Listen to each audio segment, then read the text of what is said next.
Pronto, professor, estamos ao vivo. Olá, meus queridos alunos, boa tarde a todos. Fico muito feliz em poder reencontrá-los. É sempre um prazer, tá?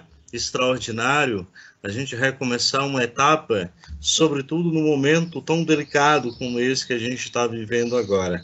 Mas, acima de tudo, um momento também de esperança, né? Revê-lo significa acreditar e estimar por dias melhores.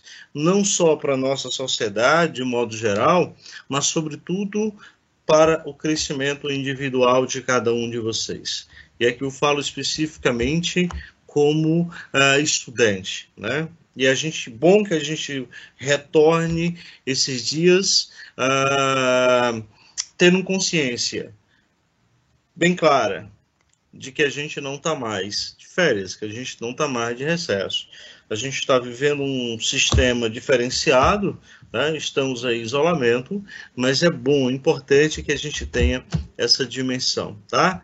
E aí, claro, lentamente vocês vão conseguindo retomar aí a vida de vocês como estudante, torcemos que seja como estudante profissional.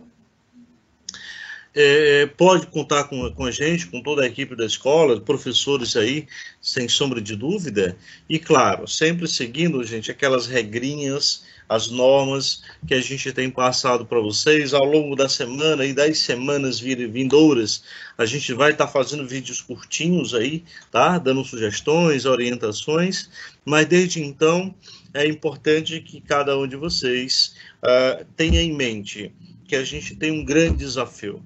Não podemos parar e, por isso, significa dizer que é a hora da gente se superar. Você daí, como eu disse, e eu daqui, nós daqui, professores, equipe, gestora, todo mundo da Escola Marista, torcendo muito, muitos trabalhando aí o dobro do que trabalhava, tá, gente? Isso é a realidade para vocês, tá? Essa nova realidade nos trouxe esse grande desafio.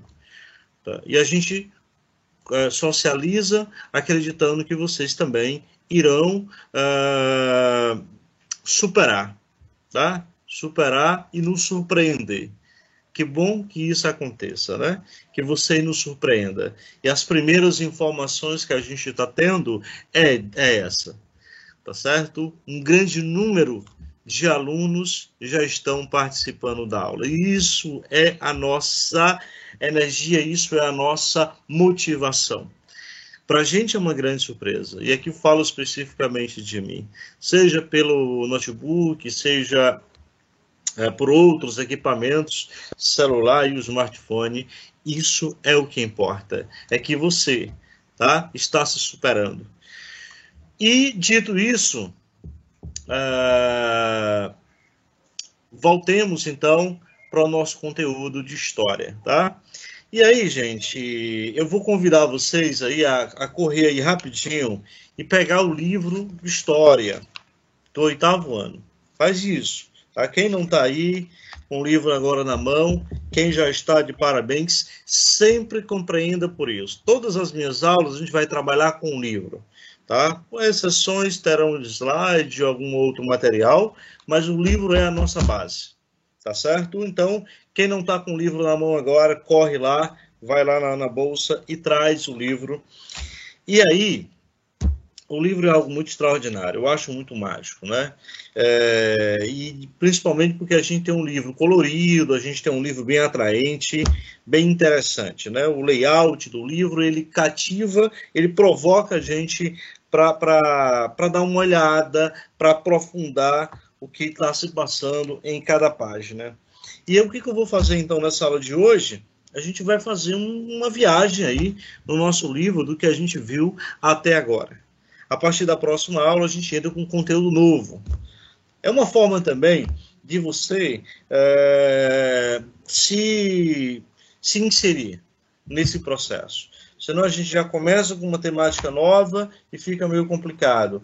Mardoni, você está dizendo que a história é sempre linear, sequenciada obrigatoriamente? Né? Não.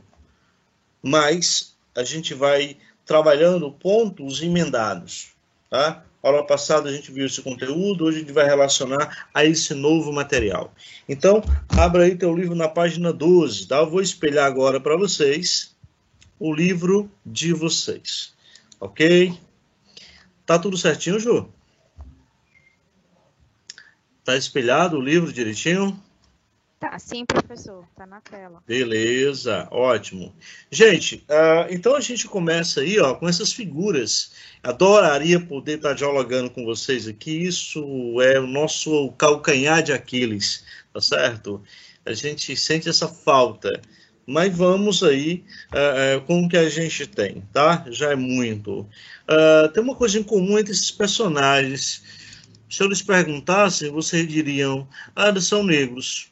É verdade. Olha o título do nosso livro primeiro, Africanos no Brasil, Dominação e Resistência. Começamos então a nossa primeira etapa, nosso primeiro trimestre ali, fazendo o quê? Fazendo um apanhado, fazendo uma compreensão, trazendo uma compreensão da influência da cultura africana no nosso país. E aí a gente tem uma série de desdobramentos que virão a partir do início da colonização do Brasil, tá? Vejamos, são personalidades da história brasileira recente, esses dois aqui, um geógrafo e um outro professor de universidades federais, enfim, todos dois já faleceram, mas grandes personalidades aí do mundo literário, aqui abaixo, né? Dois personagens que ainda estão vivos ainda e que também são de bastante conhecimento na nossa história. E aqui a gente poderia citar inúmeros. Um dado, né, minha gente? A gente vive numa sociedade que, segundo o IBGE, a maioria é negra. Aí você se pergunta, poxa, professor Mardônio, isso não tem um pouco de paradoxo aí? Né? Já que quando a gente olha para os meios de comunicação, por exemplo, que está na tua casa direto, todos os dias, a gente não vê essa realidade.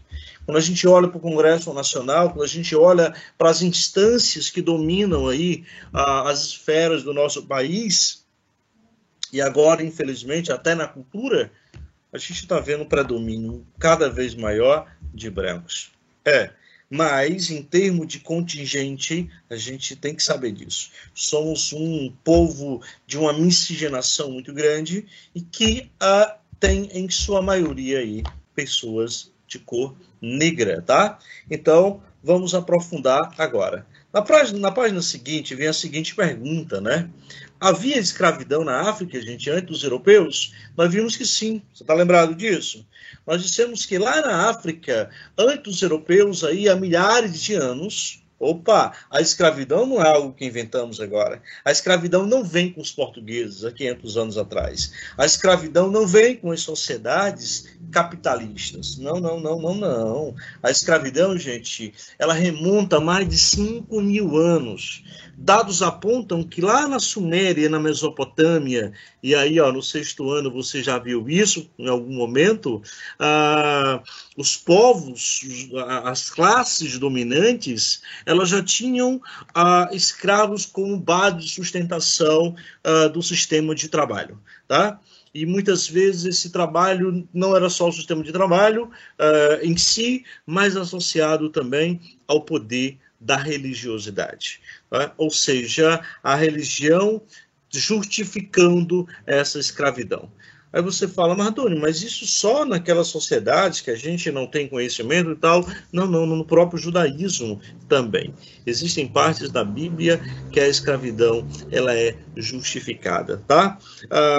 Mas aí vamos trazendo para cá. Lá na África, até a chegada dos europeus, havia um tipo de escravidão, que era, podemos dizer, uma disputa, uma querela entre as etnias. Vamos se lembrar que a África não é um país, é um continente com 54, 55 países, e aquele continente era marcado por milhares de etnias.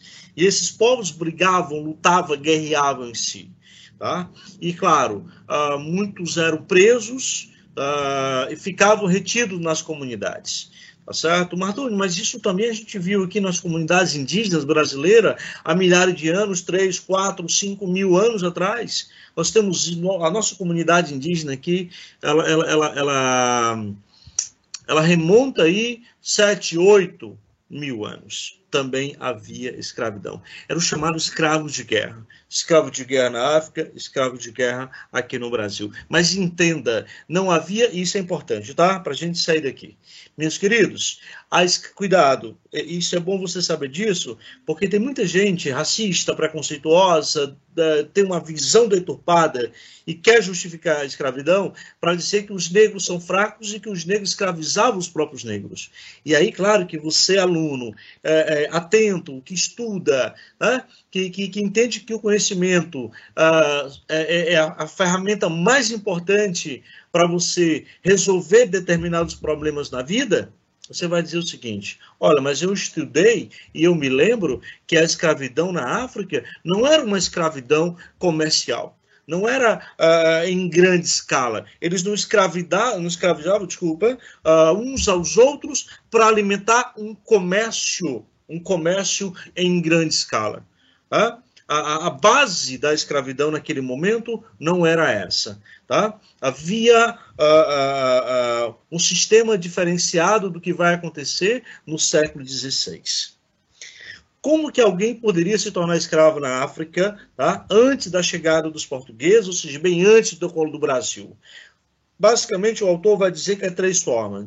A fome, ou seja, em momento de seca, em período de escassez, o ser humano, o homem, a mulher, se submetia, tá? a se oferecer como escravo para ter um básico de sustento ali para a sua família.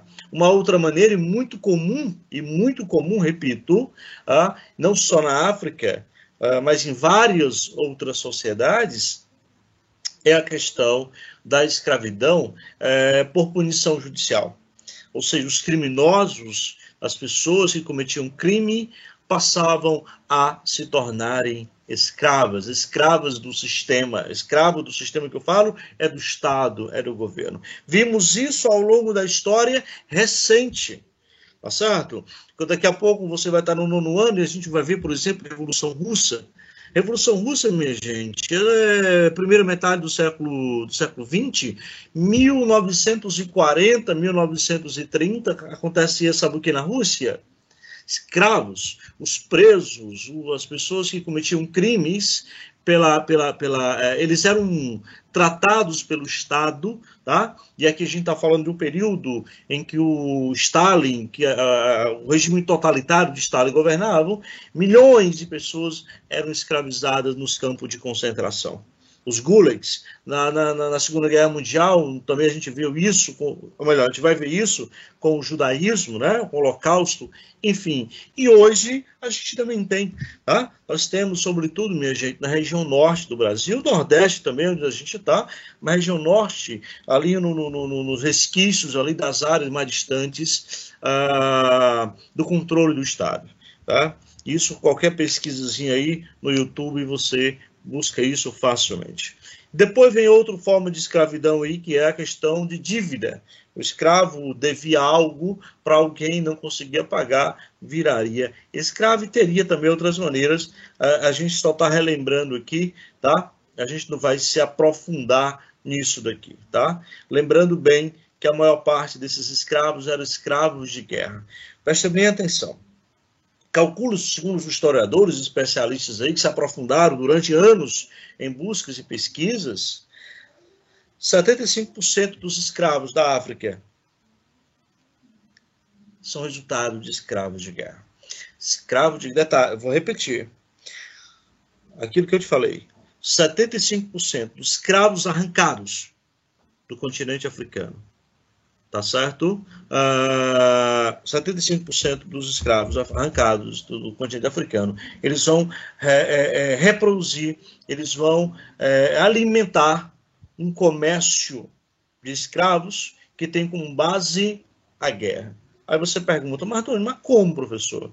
Tá? Se eles tinham armas rudimentares, eles não conheciam a pólvora, não conheciam tecnologias avançadas? Pois é, os portugueses resolveram isso para eles. Os espanhóis resolveram isso para eles, os ingleses, os holandeses resolveram isso para eles. Levaram instrumentos para eles conquistarem em massa os povos, os seus inimigos, tá? E aí passa a ter uma outra concepção de escravidão, ok? Esses escravos, eles chegavam ao Brasil, tá?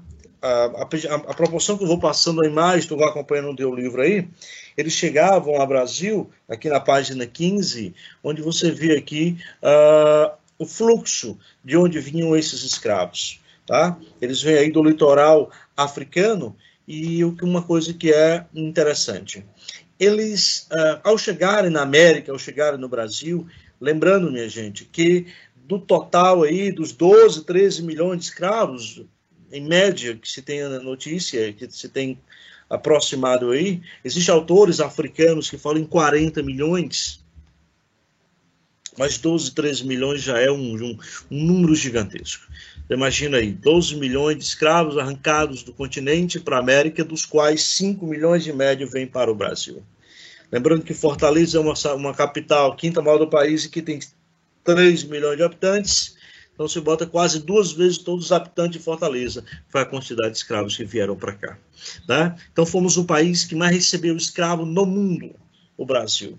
Mas recebeu africanos no mundo. E quando eles iam para cá, eles perdiam toda a sua origem, toda a sua significância original. A primeira coisa que os seus donos faziam era mudar os nomes.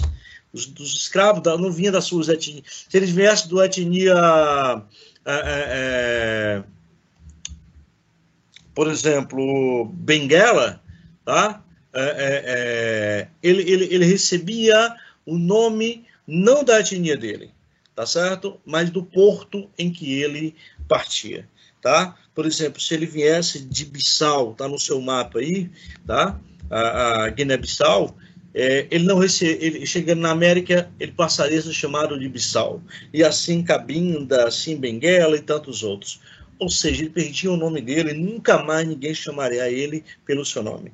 Gente, isso é terrível. Você imagina você perdendo isso, a sua identidade. Imagina você chegar num local, numa região em que você perdeu basicamente tudo que te colocaste, que te constituíste como ser humano no mundo, na Terra. E isso era estratégico. Isso é estratégico. Isso é a primeira estratégia para ele se tornar cada vez mais frágil, tá? E muito mais vulnerável. E aí separava-se a família, a mãe ia para o Rio de Janeiro, estou falando de Brasil, o pai ia para a Bahia, os filhos iam para Pernambuco, e a ideia é essa. Colocava escravos de diferentes etnias junto para eles não se compreenderem, não se falarem, não se rebelarem, não criar uma estrutura de resistência.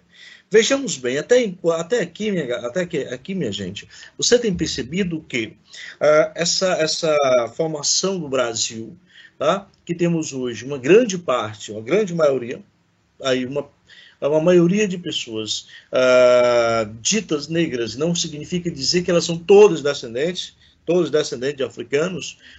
A ciência já nos provou, e aí eu vou repetir, a ciência nos provou que a cor da pele, ela representa apenas 2% do código genético. Significa dizer que, por exemplo, Juliana, tá? Juliana branquinha aí, que está na frente de você e na minha frente, a Juliana, ela pode ter, sim, uma ascendência africana. Tranquila, porque a cor da pele de uma pessoa não diz a origem dela. Repita, a cor da pele não diz a origem dela. E aí esses escravos vinham para cá e eles passavam, então, a sofrer os mais variados tipos de violência. Nesse mapa você vê aí um tumbeiro, um navio que era o principal meio de transporte desses escravos, né? Desses seres humanos que eram arrancados de suas terras. Em média, essa viagem durava 2 meses, 40, 30, 45 dias. As percas humanas chegavam a 30%, morriam de inanição, de fome, sobretudo de doenças, uma vez que eles eram, veja bem aqui, ó, eles eram colocados, empilhados, um ao lado do outro, colados um ao lado do outro, e eles passavam 45 dias, 40 dias nessa única posição. Então, ali eles faziam todas as suas necessidades. Você imagina o ambiente inóspito que era o fundo desses navios. E em muitos momentos, a partir sobretudo do século XIX, comecinho do século XIX, como a Inglaterra passa a proibir o tráfico atlântico, muitos escravos eles eram jogados ao mar, tá? Para despistar as fragatas, os navios ingleses que aportavam esses navios em alto mar. Tá? Vidas aí jogadas ao mar como se fossem objetos. Muito bem, aqui a gente vai ver o trabalho, trabalhava em cerca de 14, 16, 18 horas por dia, acordando 4, 5 horas da manhã, e isso indo até a noite, até tarde da noite, tá? As mais variadas atividades eram exercidas por eles. As mulheres normalmente cuidavam de atividade doméstica, chegando inclusive a trabalhar na cana-de-açúcar, cortar cana-de-açúcar o dia inteiro. Tinha um trabalho muito pesado. Tá? Regra geral, ela se resumia a atividades domésticas. Tá certo? Lavar, cozinhar, cuidar, parteira. Daqui vai surgir um personagem muito interessante, gente, na história, que eram as amas de leite. Perceba bem, olha só, a vaidade já fazia parte daquele período. Não só a vaidade, muitas vezes as mães, as senhoras de engenho ricas, elas não tinham leite suficiente para amamentar seus filhos. E elas, claro, tinham as suas amas de leite, seus escravos. Elas chegavam a arrendar. Ter ama de leite era interessante, chegava a ganhar dinheiro emprestando essas amas de leite para as outras senhoras que tivessem filhos. E aí tem também um outro lado. Né? Existiam aquelas que queriam, né, digamos, conservar um pouco a estética dos seus próprios seios ali e tinham uma pessoa para resolver esses problemas. Isso é uma espécie de trabalho que o escravo fazia parte do domicílio do seu senhor. Então ele tinha regalias diferentes da maioria dos escravos. Haviam também os escravos de ganho, tá? Havia escravos libertos que compravam a sua alforria. Enfim, os escravos de ganho é interessante. Quando você pega, por exemplo, essas pessoas que ficam nas praças vendendo bolo, salgado, enfim, essa é uma atividade que os escravos faziam. E, claro, quando ele chegava em casa, eles recebiam uma porcentagem da venda dele. Ou seja, na história, a gente vai chamar isso de uma brecha, né? A brecha da escravidão. Ou seja, é uma maneira deles viverem com menos sofrimento. E alguns chegavam a comprar sua alforria. O que era mais trágico, o escravo trabalhava 10, 20 anos da sua vida e quando ele ganhava o dinheiro suficiente para comprar a alforria dele, o seu senhor não vendia. E é claro que isso gerava uma série de insatisfações, uma série de revoltas que a gente vai ver já já, tá? Aqui você vê alguns instrumentos da violência. Gente, pasmem, né? Assim, eu digo pasmem, mas eu não sou tão velho, tá, gente? Vocês sabem que eu não sou tão velho, mas eu cheguei, gente. Oi. Professor, Oi, com Ju. licença. É a Bia. Oi, Bia. Professor, temos 2 perguntas, tá? E tá acabando o nosso tempo. Então, eu vou logo... Quais crimes faziam uma pessoa se tornar escravo? A primeira pergunta. E a segunda, os escravos tinham dívidas. Como eles pagavam? Tá, muito bem. Gente, a primeira pergunta, o que fazia uma pessoa se tornar escrava? Aqui no Brasil, tá? E aqui eu vou falar, se a gente voltar para a África, eu acho que eu já deixei bem claro para vocês como é que eles se tornavam escravos. Por dívida, por penhora, por questão jurídica, questão judicial, né? Por crimes, eles se tornavam escravos. Aqui no Brasil, gente, o simples fato dele ser escravo, ou seja, da mãe ser escrava, do avô ser escravo, ele se tornava escravo, ele já era um escravo, tá? Ou seja, o que eu estou querendo dizer para ti? Que a escravidão no Brasil ela era hereditária, não só no Brasil, como praticamente todos os lugares da América. Ela era hereditária, ou seja, o negro ele nascia dentro do contexto da condição de escravo, tá? De escravo. Então, por exemplo, alguns escravos poderiam comprar a sua liberdade, ou alguém compraria a liberdade dela. Essa pessoa não poderia mais ser escrava. A não ser que ela fosse raptada, enviada para outra região, e aí ninguém conhecia, ela virava escravo. Tá? Então, o escravo no Brasil, ela é uma condição que já nasce com ele. Ele já nasce escravo. O filho dele escravo. O neto dele escravo. As gerações vindouras são escravos. São escravos. Tá? É basicamente essa a condição. E a segunda explicação, por favor, Bia, repete a segunda pergunta. Sim, os escravos tinham dívidas. Como eles pagavam? Pois é, um trabalho compulsório, trabalho forçado. Essa era a forma de pagamento deles. Tá? E, claro, alguns conseguiam, como eu falei, os escravos de ganho, conseguiam ganhar algum dinheiro com o seu trabalho e poderia pagar suas dívidas, inclusive comprando a sua alforria. Mas uma coisa bem clara, gente, a gente tem que olhar o escravo diferente do que nós somos. O escravo, ele é um produto. O escravo, ele não tem a liberdade. O escravo, ele não tem a liberdade de se projetar, de pensar, a comprar uma casa, a comprar um objeto, a montar uma família com uma estrutura própria. Não. Tá certo? A condição de escravo dele, de ser, já torna ele endividado aí por toda a vida.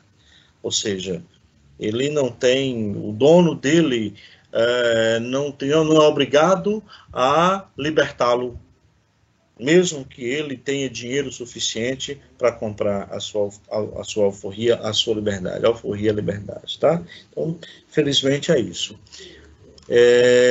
Eu tenho mais quantos minutinhos, minha gente? Desculpa, eu não peguei aqui o horário. Na verdade, nosso tempo ele se encerrou, mas como a gente começou um tempinho, né? Mais tarde, nós temos 3 perguntas aqui que eu acho que seria o tempo para a gente poder encerrar essa aula de hoje. Pode ser? Gostei, tô gostando. Então, a primeira pergunta é se os escravos poderiam se casar com os senhores.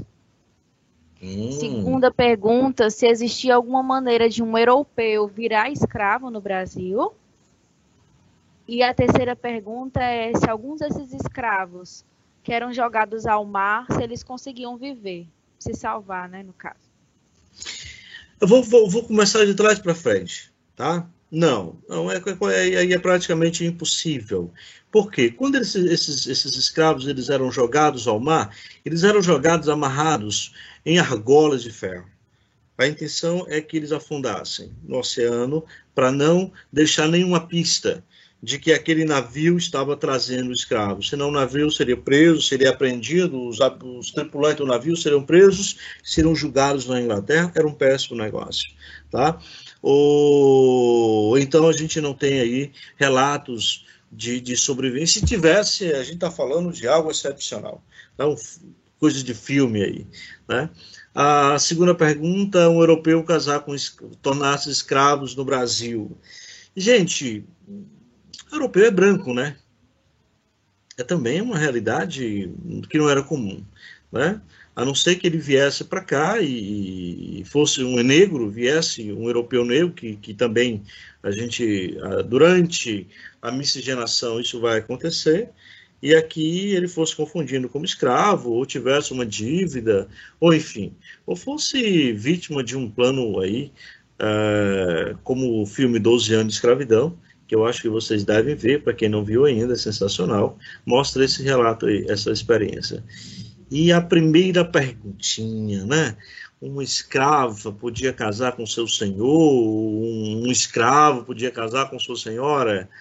Ô, gente, isso é coisa de cinema, né? Isso é coisa de filme, amoroso, novela, isso é muito legal, mas na vida real, gente, isso digamos que sempre tem alguma brecha, tá? Então, por exemplo, vamos pegar um caso que todos vocês, eu acredito, e faz parte da literatura brasileira, que é o caso da Chica da Silva, né? A Chica da Silva virou novela, virou minissérie, livro, enfim.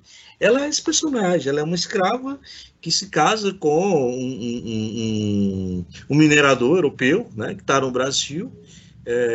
um cara rico, ele compra ela, acaba ali se apaixonando ou não, enfim, mas tem uma relação ali amorosa e compra a alforria dela, enfim.